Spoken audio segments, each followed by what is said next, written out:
사사기 20장 말씀입니다.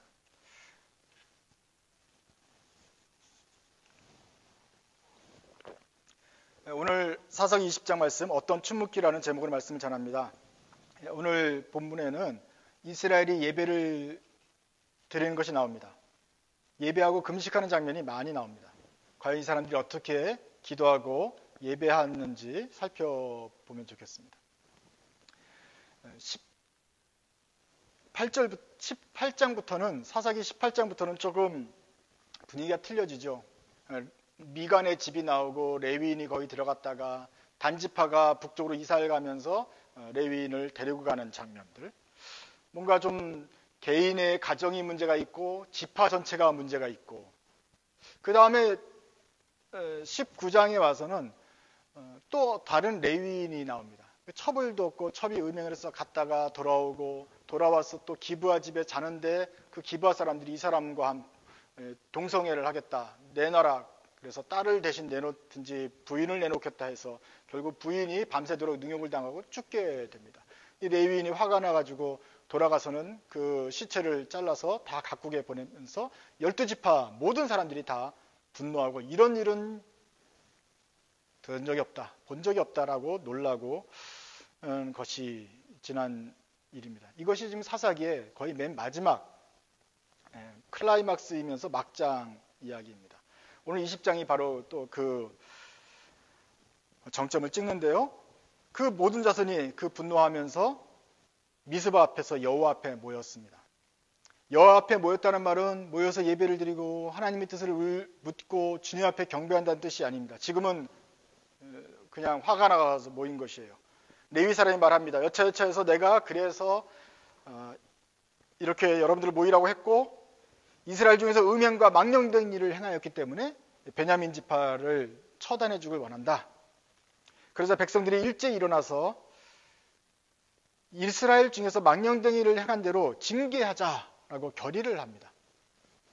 그래서 10가정 중에 1가정, 100가정 중에 10가정, 1000가정 중에 100가정, 이렇게 10명 중에 1명씩 제비 뽑아서 징집을 합니다. 그렇게 해서 온 이스라엘 지파 중에 남자들 중에 뽑힌 사람이 40만 명이 모였습니다. 이것은 한 지파가 베냐민 지파에 대해서 화를 내는 것, 이런 기브아 사람들이 화를 내는 게 아니라 온 이스라엘이 함께 벌을 주자. 그래서 모인 사람들이 40만이에요. 베냐민 자손 보러 그 베냐민 지파에 속했기 때문에 그 기브아 사람들을 너희가 빨리 넘겨달라. 그런데 베냐민 지파가 우리 동네 사람인데 왜 넘겨주냐? 그래서 베냐민 지파가 전체적으로 또 달고 일어나서 반대한다. 나서요. 40만 명이 모여서 혼을 내라 그랬더니 베냐민 지파가 기브아 사람들을 감싸고 돌면서 또 반대합니다. 이렇게 해서 전쟁이 시작됐습니다. 베냐민 지파는 작은 지파잖아요. 다 모였는데 2만 5천 명이 모였어요. 여기 40만 명이에요. 뽑힌 사람만. 그러니 뭐 게임이 처음부터 안 되지만 그래도 이상하게도 베냐민 지파는 이것을 보고도 기브아 사람들을 오히려 두둔하게 되었습니다. 베냐민 사람들의 자세도 좀 이상합니다. 왜 그 범죄한 그 베냐민 깡패들을 두둔하는지 모르겠습니다. 그렇다고 나머지 11지파의 반응도 좀 이상합니다. 형제들이 그렇게 잘못됐다고 하니 해서 40만 명 군대를 동원한 일인가 고민이 됩니다만은 어쨌거나 전쟁이 시작되었습니다.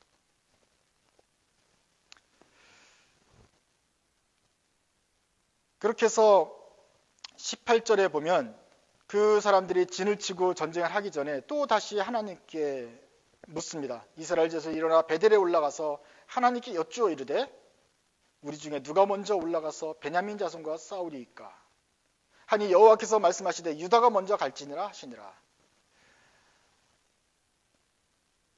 이런 식으로 지금 전쟁을 통해서 이스라엘 온 지파가 하나님의 뜻을 묻고 또 응답을 받고 가는 장면이 나옵니다. 하나님의 뜻을 묻는 기도였기 때문에 또 응답을 받았기 때문에 하나님의 뜻에 합당한 것입니까? 이들의 기도가 바른 기도일까요? 몇 가지로 잘못되었습니다. 첫째로는 순서가 잘못된 것이죠. 맨 처음에 1절에 미스바에 모였을 때부터 하나님 이거 어떻게 해야 좋습니까? 이런 일이 왜 우리한테 왔습니까? 이것이 우리에게 주는 의미가 무엇입니까? 우리가 어떻게 회개할까요? 하나님께 물었어야죠. 그게 묻질 않아요. 그때는 그냥 회의를 해요. 그리고 결정을 내려요. 싸우기로. 그래서 이미 다 뽑아요. 다 모아놓고 싸우기 전에 누가 먼저 갈까요? 묻는 것입니다. 여러분, 우리도 이렇게 식으로 기도하지 않습니까? 순서는 상관하지 않고 일단은 기도는 해야 되니까 기도는 하는데 다 자기가 결정해놓고 나머지 옵션만 하나님께 물어요. 이스라엘이 지금 그렇게 하고 있어요. 다 자기가 결정을 내놓고 작은 거, 이렇게 해도 좋을까 저렇게 해도 좋을까 그런 것만 주님께 묻습니다. 두 번째로 잘못한 건 이 사람들이 잘못 물어요. 묻는 것도. 뭐라고 물어요? 베냐민을 죽이러 가는데 누가 먼저 가서 죽일까요? 그거죠. 누가 먼저 앞장서야 할까요? 이게 지금 기도할 만한 내용입니까? 과연 이 내용이 기도할 만한지 아니면 이게 할 수 없는 내용인지 생각하지 않아요. 그냥 기도를 해요. 던져요. 일단. 하나님의 사람이 하나님의 뜻대로 행한다는 것은 늘 하나님께 기도한다. 기도한을 몇 번 하느냐 이 횟수로 중요한 것이 아닙니다. 시간이 중요한 게 아니라 무엇을 묻느냐 내용이 중요한 거 아니겠어요? 내용이 전제가 되고 그 다음에 횟수가 있든지 시간이 있는 것이죠. 이 기도가 하나님께서 과연 받을 만한 기도인가? 과연 내가 하나님께 손을 들고 질문할 만한 질문인가? 내가 이걸 간구할 만한 어떤 내 스스로 염치가 있는가? 물어보고 기도해야 되죠. 창세기에 보면 인류 최초의 살인자 가인이 나옵니다. 그 동생 아벨을 돌로 쳐서 죽였습니다. 가인이 기도를 안 해서 잘못일까요? 그럼 가인이 기도했다고 칩시다. 기도 이렇게 합니다. 하나님, 제가 아벨을 죽이고 싶습니다. 돌로 쳐서 죽일까요? 나무를 쳐서 죽일까요? 야구방망이를 쓸까요? 아니면 이 돌멩이를 던질까요? 그 주님이 뭐라고 말씀하시겠어요?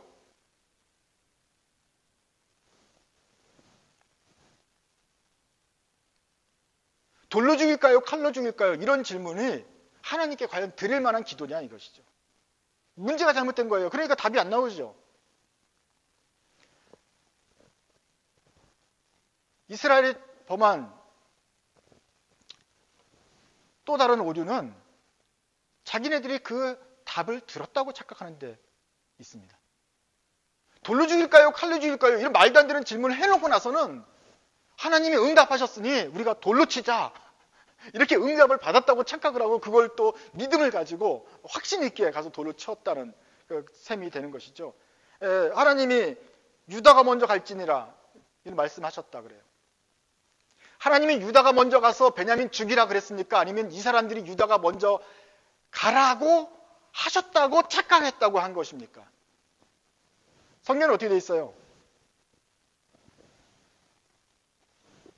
하나님이 말씀하셨습니다. 유다가 먼저 가서 쳐라. 유다가 먼저 가서 네 형제 베냐민을 죽여라. 이렇게 말씀하셨다고 성경에는 써 있는 것 같아요. 근데 이렇게 하나님이 말씀하셨을 리가 없죠. 하나님이 12지파를 세우시고 이스라엘을 만드신 데는 하나님이 그렇게 큰 공을 들였는데 오늘 마지막에 와서는 한 형제를 다 죽여라. 근데 유다가 제일 먼저 앞장서라. 이렇게 말씀하실 리가 없습니다. 이스라엘이 유다가 먼저 가게 하는 것이라고 들었다고 착각하고 스스로 확신을 한 것이죠. 우리의 기도가 보통 이런 경우가 있습니다. 일단 순서도 몰라요. 어떤 기도도 순서가 있는데 이걸 어떻게 해야 될까요? 만약에 이렇게 된다면 그러면 누가 먼저 할까요? 뭐 순서대로 해야 되는데 순서도 틀릴 때가 있고 그 다음에 내용을 하나님께서 다 싫어하는 내용을 두 가지를 가져와서 돌로 죽일까요? 칼로 죽일까요? 기도하면 하나님이 억장이 무너지실 텐데 제 동생을 돌로 죽여요? 칼로 죽여요? 물어보면 답이 안 나올 텐데 그것도 문제지만 스스로는 이번에는 돌로 죽이라고 하나님이 말씀하신 것 같다라고 스스로 착각을 하는 것입니다. 그리고 하나님의 음성에 의거해서 내가 돌로 쳐 죽인다. 이러고 가는 것이죠. 이스라엘이 지금 그래요. 그리고 유다가 먼저 올라가서 죽이는 것입니다. 저를 보세요. 하나님의 음성을 우리가 많이 고민할 때 어떻게 하냐면 동전을 던지는 것입니다. 앞면. 그러면 앞면이면 이렇게 하고 뒷면이면 이렇게 하는데 앞면도 아니고 뒷면도 아닐 때는 하나님이 어떻게 하란 말입니까 도대체? 하나님 여기 흰 돌과 검은 돌이 있는데 하나님 뜻이면 이게 하나님 뜻이면 검은 돌이 잡히게 하시고, 하나님의 뜻이 가지 말라면 흰 돌이 잡히게 해주십시오. 가는 것도 안 가는 것도 하나님 뜻이 아니고 다른 곳이 하나님의 뜻이 있다면 도대체 하나님은 어떻게 말하는 것입니까? 아예 딱 답안지를 딱 2개로 제안해 놓고 하나님께 물으면 하나님이 무슨 말씀을 하시겠어요? 하나님 말씀 못 하시죠. 근데 이스라엘은 어떤 제비 뽑습니다. 유다가 나왔네. 자, 유다가 먼저 가는 거야. 이래 결정을 해버렸습니다. 그래서 자기가 멋대로 물어보고 나서는 또 자기가 원하는 대답 중에 하나가 나왔다고, 그것이 하나님의 뜻이라고 착각하는 것이 바로 이스라엘의 모습이고 우리의 모습입니다. 어쩌거나 이렇게 전쟁이 시작되었습니다. 베냐민 집회에서 여자 한 명이 죽었고 큰일을 당했다고 온 이스라엘이 들고 일어났습니다. 40만 명 대 2만 5천 명이 싸우고 있습니다. 완전 일방적인 전쟁이죠. 그런데 첫날 붙었는데 이 40만 명이 지고 도망을 갔습니다. 2만 5천 명이 이겼습니다. 베냐민 지파가 아직 똘똘 뭉쳤는지 아니면 용사들이 모였는지 왼손잡이 부대가 또 돌을 잘 던졌는지 이겼어요. 이스라엘 지파 12지파가 다 11지파가 다 모여가지고 또 그날 뭐 합니까? 졌어요. 그럼 뭐 해야 돼요? 23절입니다. 이스라엘 자손이 올라가 여호와 앞에서 날이 저물도록 울며 여호와께 여쭈어 이릅니다. 이거는 우리가 싸우는 것이 아니라 하나님의 성전이라고 생각하면서 주님의 이름을 들고 나갔는데 졌습니다. 이거 왜 안 도와주시는 겁니까? 날이 저물 때까지 밤새도록 웁니다. 기도합니다. 그리고 23절에 뭐라 그러죠? 내가 다시 나아가서 내 형제 베냐민 자손과 싸우리까? 여러분 저를 보세요. 주님의 뜻이 아주 분명하죠. 우상을 섬겨야 돼요? 말아야 돼요? 아니고요. 확실해요? 십계명에 하지 말라 그랬으니까. 사람을 죽이면 돼요? 안 돼요? 죽이는 게 하나님 뜻이에요? 안 죽이는 게 하나님 뜻이에요? 죽이지 말아야 돼요. 육계명이 나와 있어요. 거짓말 하면 해야 돼요? 안 돼야 돼요? 하지 말아야 돼요. 간음, 또 부모 공경, 안식일을 지키는 거 명백한 것들이 나와 있고 십계명에 아예 대부분 나와 있고 있어요. 그러면 형제인 베냐민 지파를 죽이는 거 물어봐야 돼요? 물어보지 말아야 돼요? 물어볼 필요가 없는 거 아니에요. 엄마, 제가 엄마를 죽일까요? 말까요?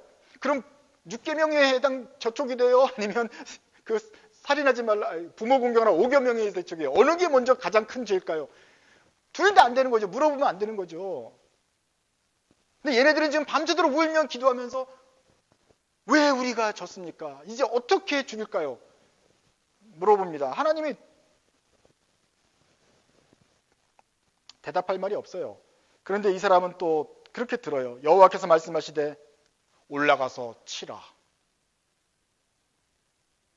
하나님이 올라가서 치라고 하지 않았을 거라고 믿습니다.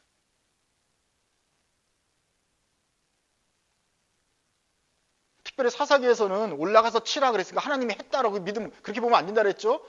올라가서 치라고 했다고 이 사람들이 착각하는 것이죠. 그래서 믿으면 또 올라가서 칩니다. 또 첫날 졌는데 또 쳐요. 두 번째 날 어떻게 됐을까요? 또 져요. 또 졌어요.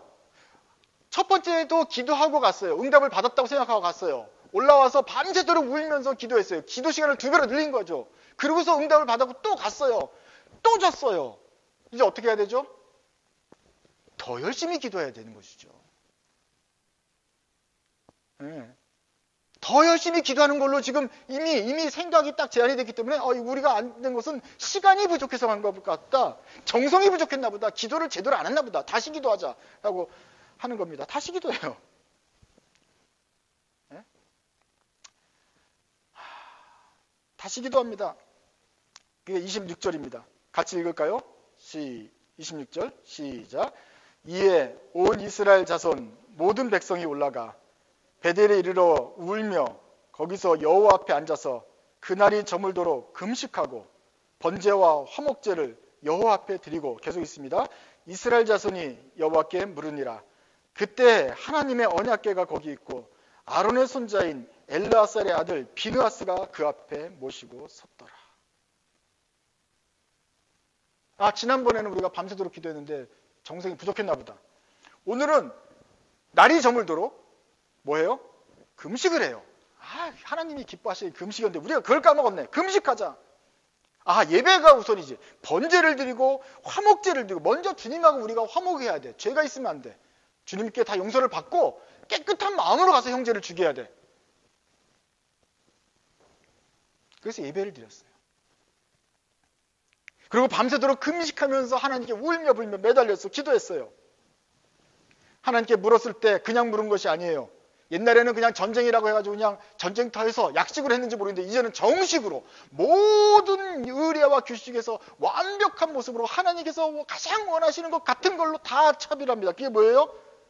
언약궤를 거기다 갖다 뒀어요. 하나님께서 임재하신다는 상징. 혹시 언약궤가 그 옆에 가지고 우리가 언약궤를 앞에 놓고 기도하지 않아가지고 안 된 거 아닌가? 하나님 물론 어디에나 계시지만 그래도 언약궤가 딱 가운데 있고 그 다음에 거기다가 같이 금식을 하든지 절해야지 되는 게 아닌가? 언약궤를 모셔다 두었어요. 이 이스라엘이 가장 급할 때마다 내세우는 비장의 무기입니다. 뿐만 아니에요. 그냥 아무나 제사 드리면 안 되잖아요.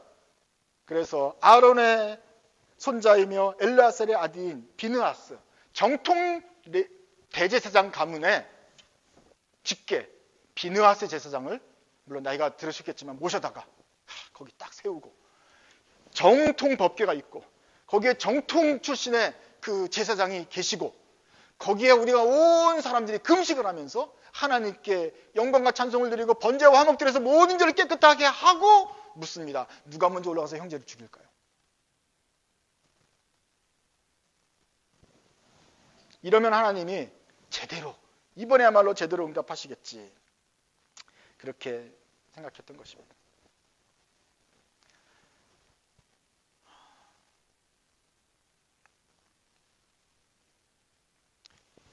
이번에 하나님 대답은 가라. 이번에는 이길 것이다. 였습니다.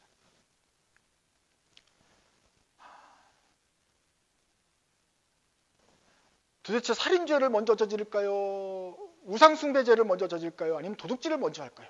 그런 거 아니에요? 하나님 제가 3가지 계획인데 다 범죄예요. 어떤 범죄부터 해야 주님께서 원하시는 뜻입니까?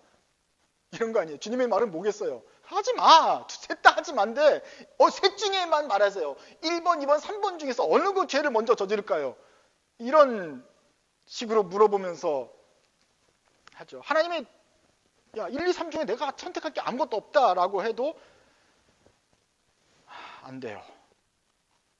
잘못 질문을 했으니 잘못 대답을 들을 수가 없죠, 제대로. 그런데 이스라엘은 일단 물었으니 다 같이 모여서 이 형식을 두고 물었으니 뭔가 대답이 나오길 기대하면서 실제로 이번엔 이길 것이라는 대답을 들었다고 착각을 해요.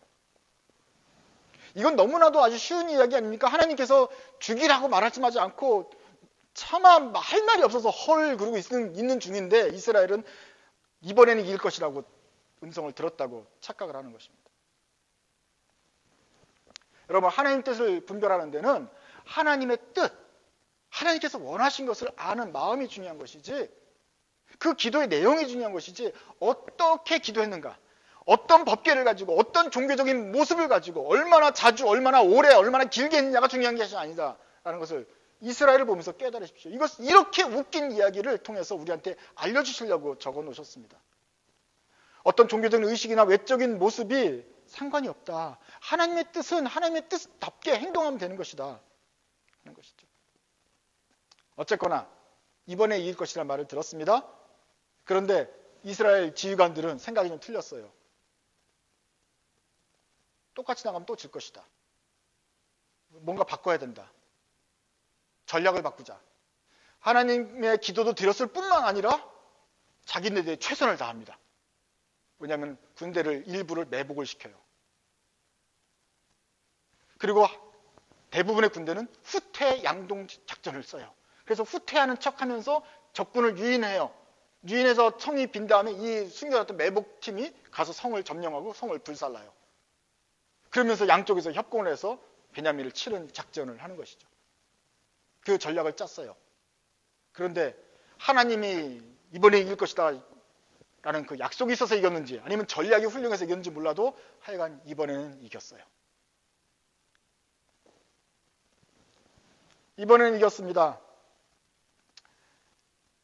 첫 번째 충돌에서 많은 베냐민 군사들이 죽었어요. 살아남은 사람이 도망을 갔습니다. 그러나 이스라엘 분노는 거기서 그치지 않았습니다. 베냐민을 다 죽이기로 결정했기 때문에 또 쫓아갑니다. 거기서 또 5천 명을 또 죽입니다. 올라가서 또 8천 명을 또 죽입니다. 올라가서 15,000명을 죽입니다. 도망가는 족족을 쫓아가서 죽입니다. 성에 들어와서는 48절입니다. 같이 읽으시죠. 시작. 이스라엘 사람이 베냐민 자손에게로 돌아와서 온 성읍과 가축과 만나는 자를 다 칼날로 치고 닥치는 성읍은 모두 불살랐더라. 베냐민 그 군 카운티 내에 있는 모든 성읍들을 다 불살르고 죽이고 가축까지 죽였습니다. 여러분, 성경에서 온 성읍과 가축과 만나는 사람 모두 다 준멸한 그런 경우가 있었어요. 언제였죠? 이스라엘이 가나안 땅 점령할 때. 그 가나안 땅에 있는 모든 우상 숭배하는 그 음행하는 사람들을 하나도 남기지 말고 가축도 남기면 안 되니까 다 죽여라. 이방인들 죽이는 것처럼 이스라엘이 칼로 다 죽였단 말이죠. 도망가는 사람들을 쫓아가면서 죽이고 남아있는 성읍에 있는 모든 사람들을 하나도 남김없이 진멸하였다. 이스라엘이 가나안에 있는 7 족속을 이방인 직면하듯이 자기 형제를 진멸한 것입니다. 쫓아가며 죽인 것도 또 나오죠. 기드온이 미디안을 쳤을 때 미디안이 도망을 갑니다. 나루토까지 쫓아가고 또 쫓아가게 해서 계속 죽여서 결국 장군들을까지 끝내지 않습니까? 미디안들이 추격하며 했던, 기드온이 미디안을 추격하면서 죽였던 것처럼 오늘 이스라엘이 자기 동족 베냐민을 추격하면서 끝까지 다 죽입니다.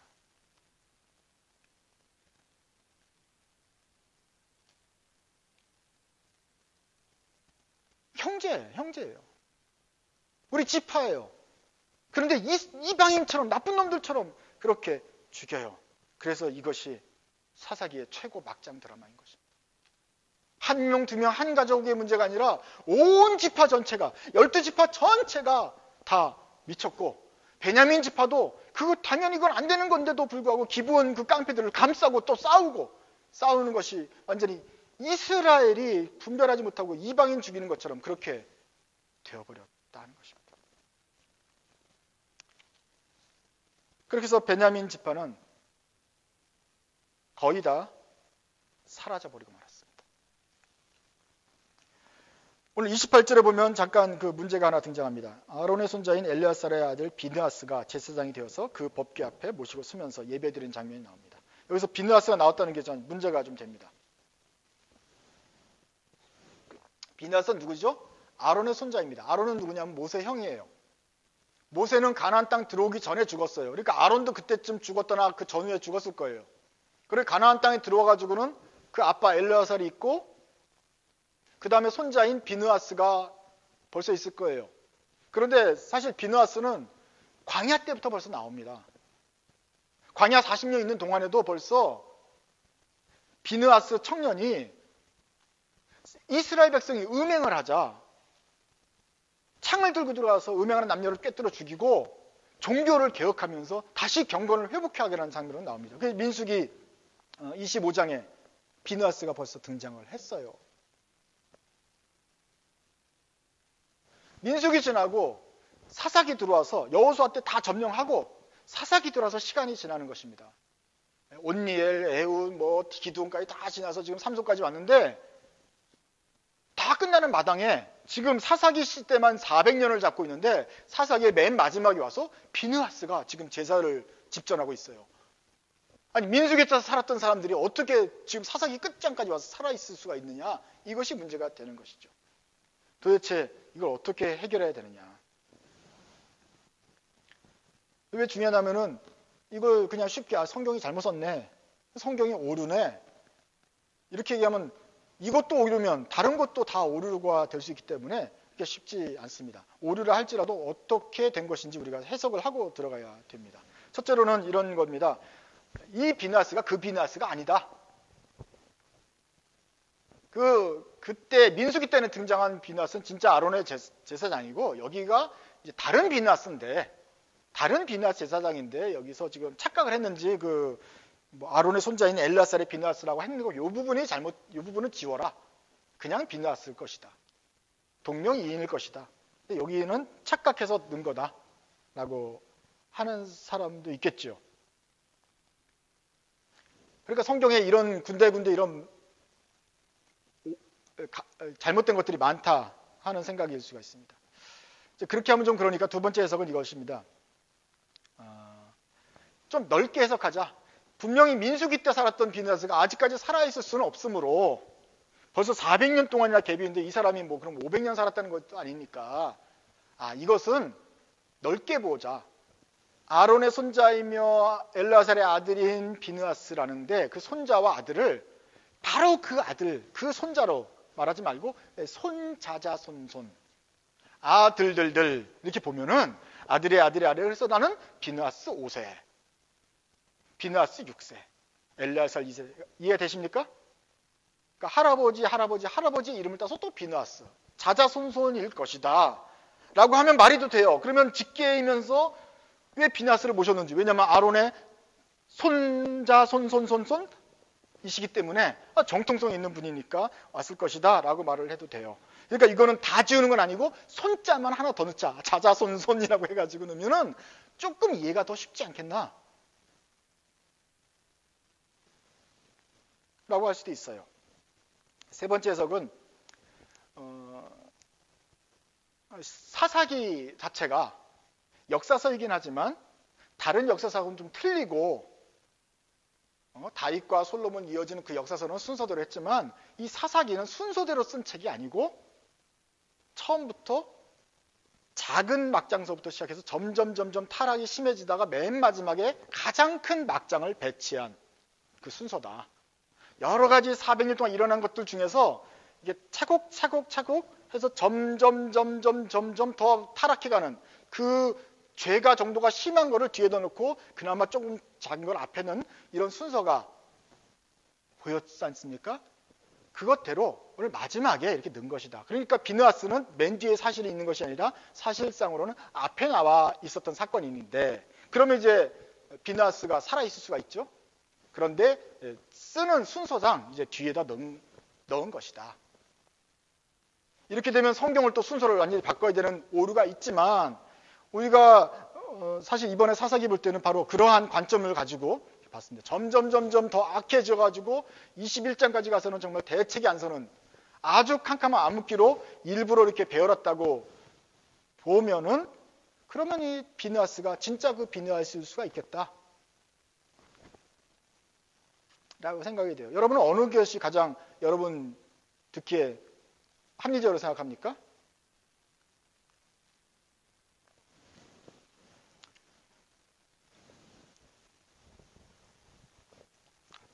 하여간 그 18장, 19장에 나왔던 미가 제사장과 단지파 이동하는 것도 그래요. 이미 다 지파가 다 정착이 된 다음에는 단지파가 갈 땅이 없었을 것입니다. 그렇죠? 근데 맨 처음으로 돌아가면 이제 막 점령하는 땅이었기 때문에 단지파가 와서 여기 너무 힘드네. 400년 전 지난 다음에 이사 간 게 아니라 힘드네. 딴 데로 가자.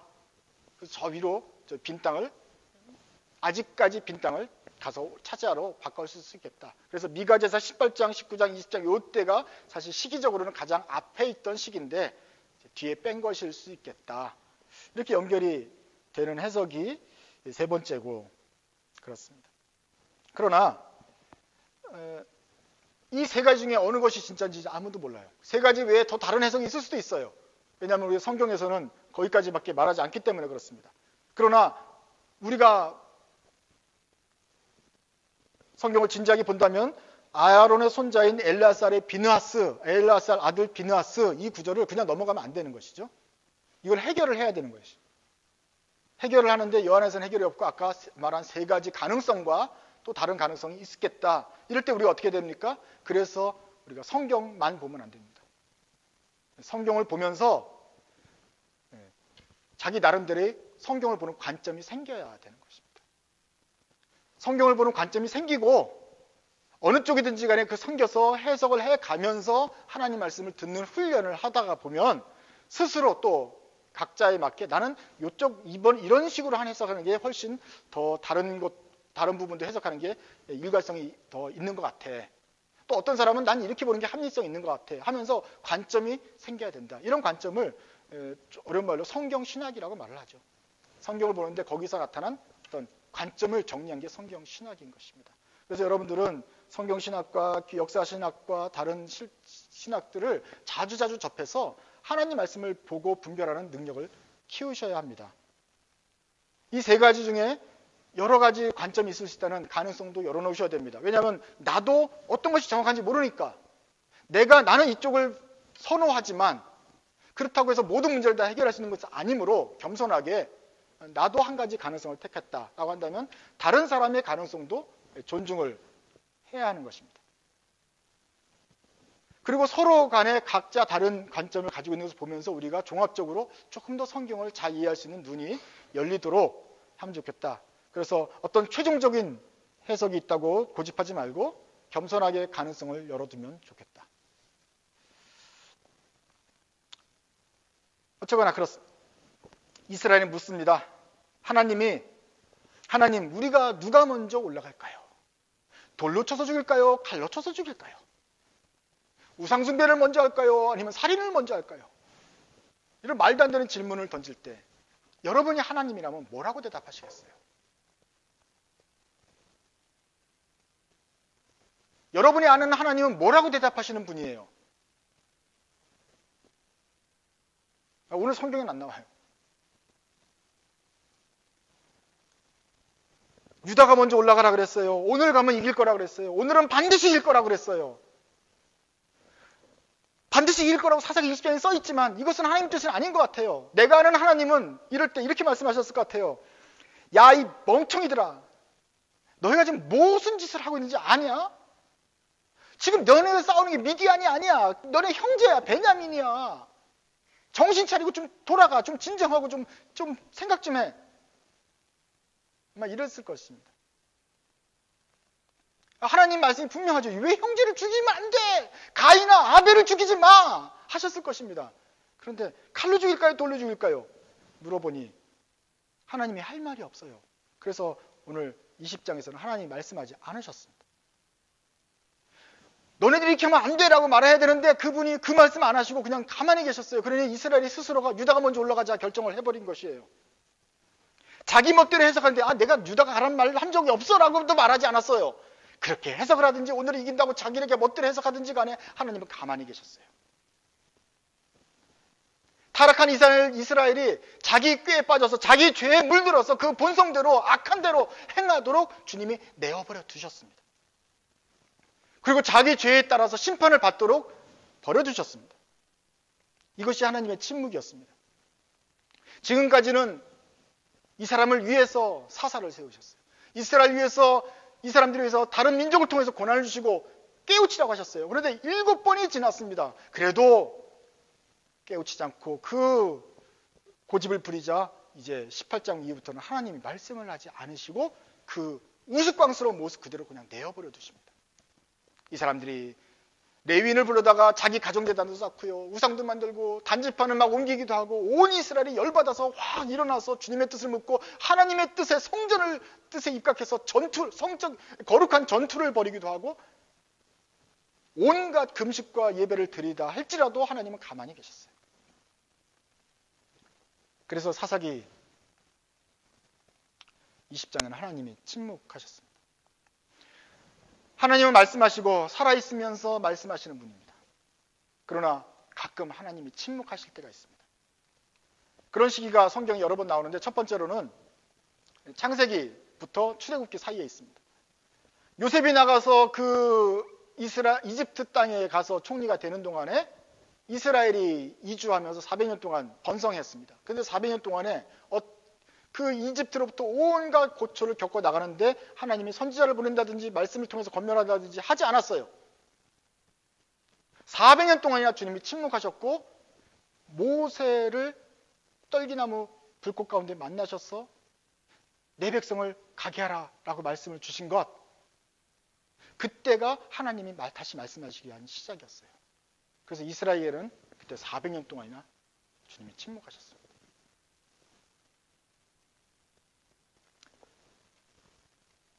분명히 뭔가 하고 싶고 도우실 수 있었던 분이 400년 동안 이집트에서 고난받던 이스라엘 대하여 침묵하시고 모세 때야 말씀하셨어요. 두 번째 침묵은 말라기 이후에 말라기와 마가복음, 마태복음 사이에 있습니다. 돌아오는 이스라엘이 계속해서 하나님께 잘 해야 되는데 그때도 하나님의 뜻을 거역을 해요. 제사는 드려요. 예배는 드려요. 제물을 가져와요. 근데 하나님께 예배 드리기 싫어가지고 희움 있는 거 절뚝발이 이런 거 가져와서 대충 예배를 때워요. 하나님께 기도도 하는데 듣기 싫은 기도를 해요. 그래서 하나님이 그래요. 제발 내 이름 불어서 기도하지 마라. 제사장도 써갖고 너희들도 지금 마음이 딴 데가 있는데 나한테 와서 맨날 성전 예배만 드리고 내 이름 부르면 되냐? 그런 예배 들을 필요 없다. 차라리 누군가 나와서 용감하게 나와서 성전 문을 좀 빗장을 걸고 닫아 걸어라 좀. 예배 좀 드리지 못하게 좀 만들어라. 이런 예배는 내가 받지 않는다. 하나님이 짜증낼 정도로 그런 거짓 예배가 횡행했어요. 형식적인 예배예요. 근데 말라기 이후로는 아예 말씀도 안 하십니다.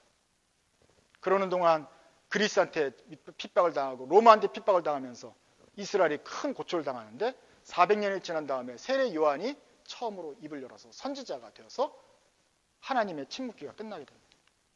하나님이 무려 400년 동안이나 침묵하셨습니다.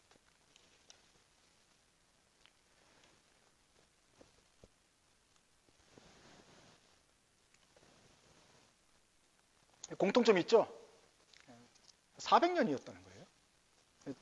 요셉 따라서 이집트에 가서 고통받을 때도 모세 전까지 400년이고 예수님 전에 세례요한 전에 말라기부터도 400년입니다.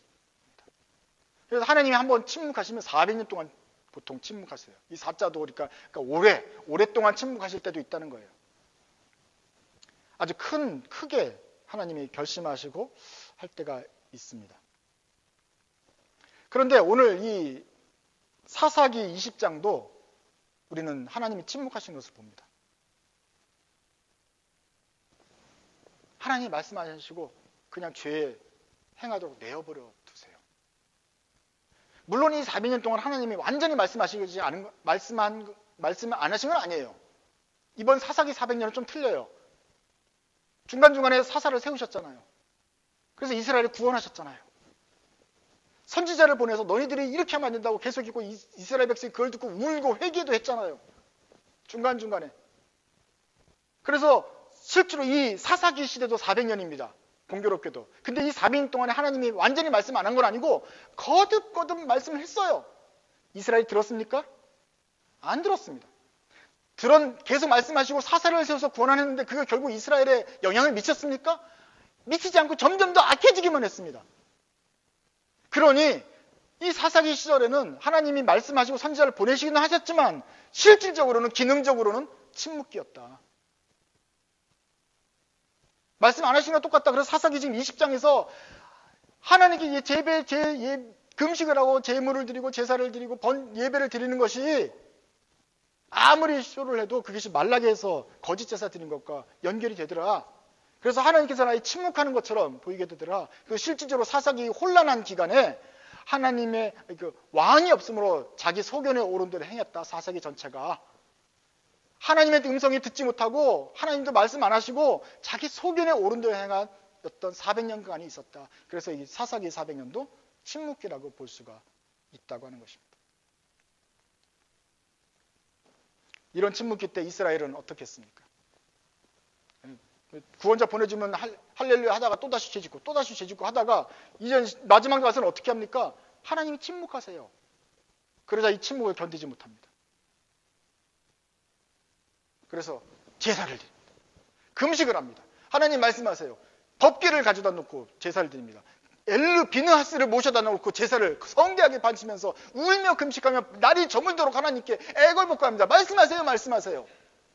하고서 그 입을 열어서 유다가 먼저 가라네. 그 입을 열어가지고 하나님이 말씀하게 하고 우리가 오늘 이길 것이다. 그 답을 꼭 기억고 드러내고 그것을 가지고 나가서 형제를 죽였습니다.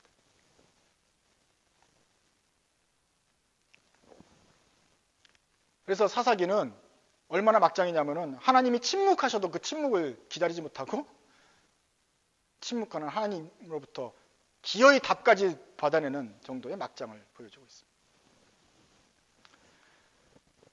그럼에도 불구하고 하나님이 말씀 안 하세요. 침묵하세요. 야, 이놈들아, 지금 이게 지금 해야 되는데 아예는 이제는 지금은 포기하세요. 죄의 본성에 따라 살다가 멸망하도록 내어버려 두십니다. 이러한 침묵기가 우리 신앙생활에 있어서 성경에만 있는 것이 아닌 것을 여러분 아십시오. 70년도에 이스라엘이 예수님을 못 박은 다음에 30년 지나지 않아서 이스라엘이 티토 장군에 의해서 완전히 초토화가 됐습니다. 그때부터 유대인들은 온 세계를 자기 땅을 떠나서 온 세계를 유랑하면서 삽니다. 온 세계를 유랑하면서 자기 땅이 아닌 곳에서 핍박을 받습니다. 유대인들은 유럽 사람들 핍박받고, 중동에서도 핍박받고, 중세 때도 핍박받고, 근세 때도 핍박받고, 지금까지도 유대인들 하면 미운 털이 박혀서 계속해서 핍박을 받아요. 겨우 1948년에 이스라엘이 건국될 때까지 2000년 동안이나 돌아다니면서 죽을 고생을 다 했습니다. 하나님이 이스라엘에 대해서 더 이상 말씀하지 않아요. 침묵기예요. 20세기에도 하나님의 침묵이 있었습니다. 19세기까지는 인간들은 너무나 행복했습니다. 과학이 발달하고 학문이 발달하고 온 세계가 정복되는 것 같아요. 지구촌이 되었어요. 더 이상 탐험할 땅이 없어졌어요. 이제 곧 지상천국이 도래할 것 같았어요. 인류가 이렇게 자연스러운데 어떻게 하나님은 우리를 인간을 타락했다고 말하느냐. 이렇게 아름다운 휴머니즘 인간 세상을 왜 우리를 질투하느냐 라고 기고만장했어요. 그런데 20세기 들어오자마자 1차 세계대전이 터지고 2차 세계대전이 터지고 유럽은 2번이나 불바다가 되어버렸어요. 사람이 죽고 살아났는데 또다시 20년 안에 또 전쟁이 일어나서 또 죽었어요. 죽고 죽는데 겨우 살아남은 유럽인들이 정신이 어떻게 됐겠습니까? 그 전쟁통 가운데 기도를 해도 하나님이 응답을 하지 않아요. 전쟁을 그쳐주지 않아요. 2차 대전 끝난 다음에 냉전이 시작됐습니다. 중동전 터지고 한국전전 터지고 베트남 터지고 지금까지 전쟁이 계속되고 있지 않습니까? 여러분 유럽을 생각해 보세요. 유럽이 어떤 나라입니까? 로마가 기독교를 받아들이고 나서부터 유럽은 전체가 다 기독교, 하나님의 도성처럼 보였습니다. 도시들마다 첨탑을 세우고 성당을 세웠습니다. 그래서 하나님이 가장 높은 곳에서 우러러 보시는 것처럼 사람들이 다 느꼈습니다. 그런데 이 기독교인들끼리 서로 싸우기 시작했어요. 독일이 프랑스를 죽이고 영국이 독일을 죽였습니다. 이탈리아랑 스위스가 싸웠습니다. 어떻게 지금 되는지 누가 죽이는지 모르는데 다 기독교인들끼리 싸웠어요. 기독교인들이 유대인을 깠을지 모르고 유대인들은 또 기독교인한테 어떻게 되고 계속해서 정신이 없고 또 기독교의 수호자인 미국이 와서 또 독일 기독교인들을 죽였어요. 하나님을 섬긴다고 하는 사람들끼리 계속 죽이는데 결국은 뭐 유럽은 다 기독교가 중심이니까 그럴 수밖에 없지만 그러는데 하나님은 막지 않으셨어요. 막으실 수 있는데 그 지도자한테 말씀하셔서 전쟁을 중단하라고 명하실 수 있는데 히틀러의 마음도 바꾸실 수 있는데 하지 않으셨어요. 그냥 내어버려 두셨어요. 사람들은 이 침묵하시는 하나님을 보면서 절망을 했습니다. 그래서 침묵은 사실 싫죠. 절망적이죠. 한국교회도 마찬가지입니다. 70년대 때부터도 타락하고 경고하고 한국교회 망했다 이러면 안 된다고 경고하는 소리가 굉장히 많았습니다. 잘 들리지 않았을 뿐이지 그렇게 외치는 소리가 많았습니다. 80년, 90년 지나가도 한국교회가 회개하지 않았습니다. 2010년까지 지나도 회개하지 않자 주님이 아예 이제는 말씀하지 않고 내어버려 두시는 것 같습니다. 한국교회 130년 역사상 한국교회 교인 수가 증가하다가 교인 수가 감소한 게 세 번이 있는데 첫 번째로는 1919년에 한국 교회가 3.1운동을 주도한 다음에 교회가 큰 핍박을 받았어요. 그래서 쭉정이들, 교회에 그냥 서구 문물을 배우러 왔던 사람들은 다 나가게 되면서 정말 신실한 신앙만 남을 정도로 교회 인구 수가 감소했습니다. 그리고 한국전쟁 일제가 패망하기 전까지 신사참배 및 또 무슨 성경을 가르치고 특히 출애굽, 내 백성을 보내라 식민지에서 해방되는 거랑 비슷하죠. 또 선지자의 목소리, 아예 설교하면 그런 것만 설교하면 독립운동이 고치되니까 아예 성경을 찢어버렸습니다. 그래서 제사를 드리는 법, 여호와는 나의 목자시니 이런 것만 남겨두고 그것만 설교하라 그랬어요. 어쨌거나 교회는 살아남아서 그 고난을 겪고는 지나고 나는데 50년대에 또 한국 전쟁이 일어나지 않습니까? 본산전에 넘어가지고 기독교인들을 핍박을 했어요. 그러니까 군인, 경찰 자녀들 가족과 또 교회 다니는 사람들이 주 대상이에요. 그때 웬만한 사람들이 많이 고통을 당했고 또 그냥 괜히 교회에 그냥 놀러 왔던 사람들은 다 교회를 떠나게 되었죠. 세 번째는 2000년도 넘어 들어와서 한국 교회가 감소하는 것입니다. 인구가 감소했을 수도 있지만 기본적으로 한국 교회가 타락을 해서 그렇죠. 교회 세상 사람들의 지지를 받지 못하고 본이 되지 못하기 때문에 고개를 흔들고 사람들이 떠나고 있습니다. 3번 감소하는 시즌이 있었는데 앞에 2배는 외부로부터의 적에 의한 공격이었어요. 그래서 그것을 버텨내면서도 버텨낸 것 자체가 힘들었어요. 그러나 이번에 감소된 것은 할 말이 없어요. 우리 스스로 우리 자체의 죄 때문에 스스로 무너진 것입니다. 사사기 앞에서는 미디안이 쳐들어오고 블레셋이 쳐들어와서 힘들었어요. 그러나 사사기 후반에는 자기네끼리 죽여요. 자기네끼리 죽여서 한 지파가 완전히 몰살을 당합니다. 블레셋이 왔어도 이런 적은 없었어요. 그런데 자기네끼리 스스로 타락해서 지파를 없애버렸습니다.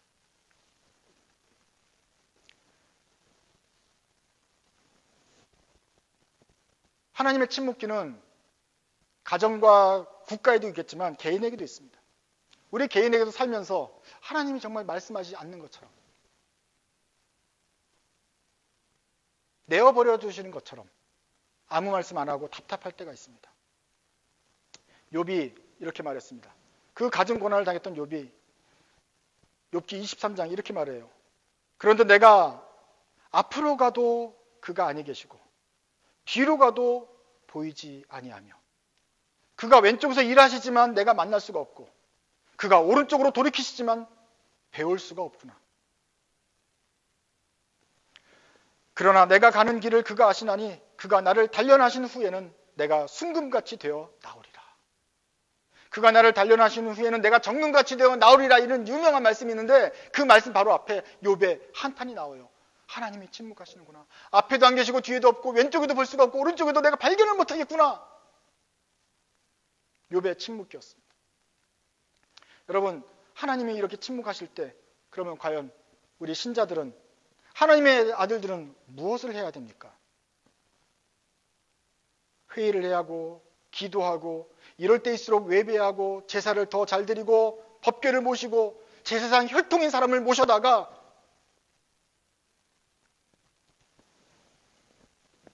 하는 그런 것으로는 충분하지 않은 것을 이미 보았습니다. 한번 하나님이 입을 닫으셨는데 그 침묵기를 깨기 위해서 어떤 것을 동원해도 우리 인간이 하나님의 입을 열 수가 없습니다. 여러 장로들과 부족들의 지도자들을 모셔다가 그 사람들의 의견을 들어도 실패하고 종교의식에 매달려도 안 됩니다. 먼저 우리는 하나님의 침묵기를 존중해 드려야 됩니다. 하나님이 침묵하시기로 하셨다면 그것은 하나님의 뜻인 것입니다. 이런 침묵기 때 우리가 하나님이 말씀하시도록 억지로 말씀하시도록 노력하면 안 되겠습니다. 전능한 하나님이 침묵하시면 그 전능한 하나님을 입을 열 수가 없습니다. 하나님이 침묵기가 끝날 때까지 우리는 기다려야 됩니다. 하나님 말씀 빨리 하시도록, 빨리 말씀하시도록 우리가 재촉할서도 안 됩니다. 주님이 말씀하시기로 한 때, 그때 말씀하실 때까지 기다려야 됩니다. 어느 날에 그 음성이 들리기 시작할 것입니다. 침묵기가 끝나고 마치 새벽이 밝아오듯이 동이 트듯이 그렇게 하나님 말씀이 우리에게 다시 들리기 시작할 것입니다. 그때까지 기다려야 됩니다. 그때가 되면 우리가 해야 될 일을 알려 주시고 우리가 어떻게 서야 될 것을 똑똑하고 분명하게 말씀해 주실 것입니다. 하나님의 입이 큽니다. 소리가 큰 우렁찬 목소리로 우리에게 많은 물소리처럼 우리에게 소리를 쏟아 부어 주실 것입니다. 그때 그 음성을 듣기 전까지는 침묵 가운데 조용해야 됩니다. 그 입을 열게 하려고 예배를 많이 드리고 기도를 깊게 하고 찬양을 크게 불러오는 것은 마치 구슬하는 거나 마찬가지입니다. 이스라엘처럼 어리석게 굴지 맙시다. 우리의 뜻을 이루려고 하지 맙시다. 하나님의 뜻이 이 땅에 임하도록 기다리십시오. 이 침묵 기간에 하나님도 마음이 편한 것이 아닐 것입니다. 이스라엘이 그렇게 거역하는 걸 보고 어떻게 하나님이 기쁘시겠습니까? 이 침묵은 하나님도 기쁜 게 아니라 하나님 마음도 상해 있습니다. 그럼에도 불구하고 주님이 기다리십니다. 그러면 하나님도 마음이 상할 이때 여러분들은 주님과 함께 근심하고 아파하셔도 되겠습니다. 이런 침묵기 동안은 기도하면서 기다리십시오.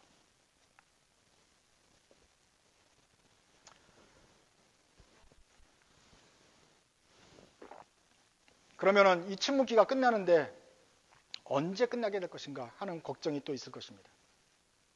도대체 끝나다가 하나님이 말씀하셨는데 내가 그 음성을 못 듣고 그냥 계속해서 침묵 가운데 있으면 어떡하지 하는 걱정이죠. 혹시 내가 잘 못 들으면 어떻게 할 것인가 걱정되십니까? 하나님 음성을 듣고 계신데 하나님 말씀하시는데 혹시 못 들을까 봐 놓칠까 봐 걱정하십니까? 그 마음은 착하지만 그러나 하나님을 오해하는 거 아닙니까? 하나님이 천지를 지으셨습니다. 사람의 입을 지었고 귀를 지으셨습니다. 그래서 하나님이 분명히 하신 말씀이 있다고 한다면 못 알아듣게 말씀하시겠어요? 아니면 똑똑하게 말씀하시겠어요? 똑똑하게 우리가 알아들 수 있는 언어로 우리의 수준에 맞게 정확하게 내 귀에 정확하게 들리게 말씀하시지 않겠어요? 귀를 막아도 그 귀에 들려주실 것입니다. 때가 되면 하나님이 입을 여시고 말씀하실 것입니다. 물론 하나님의 목소리는 다정할 것입니다. 사무엘아 사무엘아 하면서 그 밤중에 하나님의 목소리가 조용하지만 다정하게 그러나 분명하게 사무엘을 깨웠습니다.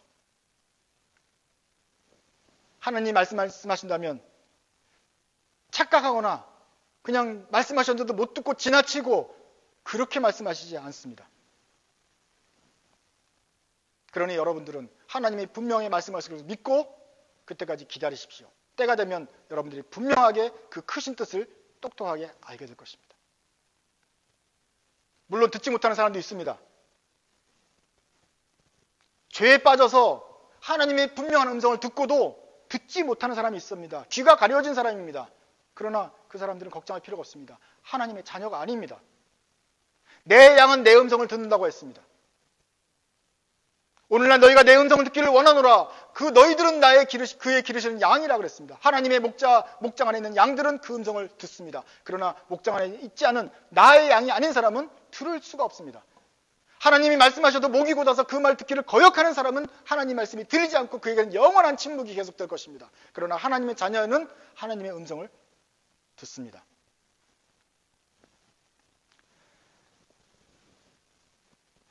예수님도 침묵하셨어요. 갈릴리 바다에서 배를 타고 가시는데 풍랑이 일었습니다. 제자들은 죽게 되었다고 노를 젓는데 그 관록이 있는 어부들도 이젠 죽겠구나, 죽게 되었다라고 아우성을 치는데 그때 주님이 뱃전에서 주무시고 계십니다. 주님, 우리가 죽게 된 것을 돌아보지 않습니까? 라고 주님을 깨웠습니다. 주님이 일어나서 풍랑을 잠잠케 하신 다음에 뭐라고 하셨지요? 어찌하여 두려워하느냐? 믿음이 적은 자들아. 주님께서 주무실 때는 주무실 만하니까 주무신 것이고, 주님께서 침묵하실 때는 침묵하실 필요가 있어서 침묵하신 것입니다. 우리가 믿음이 있다고 하는 여러분들은 무엇이 믿음에 있는 행동입니까? 제자처럼 기다리는 것이 믿음인 것입니다. 주님께서 말씀하실 때까지 기다리는 것이 우리의 믿음입니다. 주님이 아픈 마음으로 침묵하실 때 우리도 같이 기다리십시오. 다 하시는 주님이 지체하신다면 때가 이유가 있어서 그럴 것입니다. 이때 필요한 것은 예배나 제사나 번제와 아론의 자손이 아니라 침묵을 듣는 귀가 필요합니다. 하나님이 침묵하실 때 우리도 침묵하고, 주님이 말씀하시면 아무리 두려운 폭풍 가운데라서 우리가 발걸음 내밀어서 무리를 걸어가는 그 용기, 주님께서 말씀하시면 움직이고, 그러나 침묵하실 때는 가만히 있어도 됩니다. 주님께서는 스스로 열방 중에서 높임을 받으실 것입니다. 시편 46편입니다. 하나님은 우리의 피난처시요 힘이시니 환난 중에 만날 큰 도움이시라. 그러므로 땅이 변하든지 산이 흔들려 바다 가운데 빠지든지 바닷물이 솟아나고 뛰놀든지 그것이 넘침으로 산이 흔들릴지라도 우리는 두려워하지 아니하리로다. 만군의 여호와께서 우리와 함께 하시니 야곱의 하나님은 우리의 피난처시로다. 이르시기를 너희는 가만히 있어 내가 하나님 됨을 알지어다. 내가 문 나라 중에서 높임을 받으리라. 내가 세계 중에서 높임을 받으리라 하시도다. 만군의 여호와께서 우리와 함께 하시니 야곱의 하나님은 우리의 피난처시로다. 산성여 피난처신 하나님께 속 피한 여러분들은 가만히 있어서 하나님이 하나님됨을 지켜보십시오. 하나님 스스로 열방 가운데서 높임을 받으실 것입니다. 기도하겠습니다.